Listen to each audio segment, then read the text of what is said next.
જો બધા તો મસ્ત જમવા બેસી ગયા છે. આજે જગ્યા બદલી ગઈ છે. આજે હોલમાં જમવા આવી ગયા છીએ અમે. અને મજા આવે છે ખાવાની. આજે છે જમવામાં મસ્ત મસ્ત મકાઈનું શાક છે, એકદમ પંજાબી સ્ટાઇલમાં મસ્ત યમ્મી. સાથે છે મરચા, લીંબુ, પાપડ, રોટલી, છાશ જે રેગ્યુલર હોય છે ને મસ્ત યમ્મી. જોઈને જ ઘણાને મન થઈ જાય છે ખાવાનું. એટલું મસ્ત મકાઈનું શાક બન્યું છે એકદમ પંજાબી સ્ટાઇલમાં. ઉર્વશી કેવું લાગે છે? તારી થાળીમાં તો અડધું તો શાક જ છે, રોટલી ઓછી છે. પાપડ 20 લઈ બેઠી. દૂધ હું દઉં ગયું?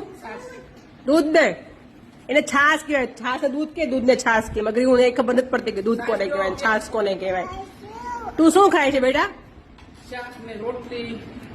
આજે તું ક્યાં બેઠી? સોફા પર બેઠી જમવા માટે? હે નીકળ્યું? હા ભાઈ. હા હા, એકને અહીંયા હાચવાનું, એકને આજ ભાઈ જાગે છે, ઉતા છે અહીંયા. જો માં ગ્રીવ બેન ખાય છે. ગ્રીવનું શાક કાઢ્યું છે પણ ખાલી ગ્રેવી કાઢ્યું છે અને એ પણ મોળી. ગ્રીવ કેવું લાગ્યું? મીઠું લાગ્યું ગ્રીવ? હે ગયું? મમ્મી કેવું લાગ્યું તને? હે ને તને ગ્રીવ કેવું લાગ્યું? કેવું લાગ્યું તને ગ્રીવ?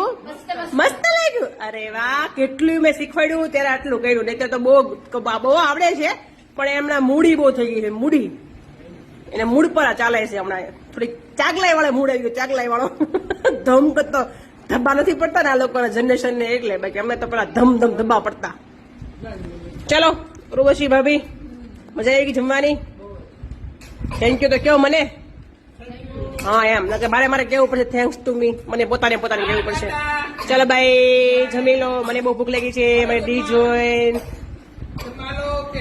કોણ કે પાપડ ખાય? એમ પાપડ તીખો લાગે? અડદનો પાપડ તીખો હોય બેટા. 50 પીએ ઊંધામાંથી, રોટલી નહીં ખાય. શું છે? શું છે દીવું? હા ચલો ભાઈ. દેય છે પણ દેય છે કીધું ને એક વખત. ચલો બધા જમી લો. છોકરા બોલે ખબર પડે કે છોકરી બોલી. છાશ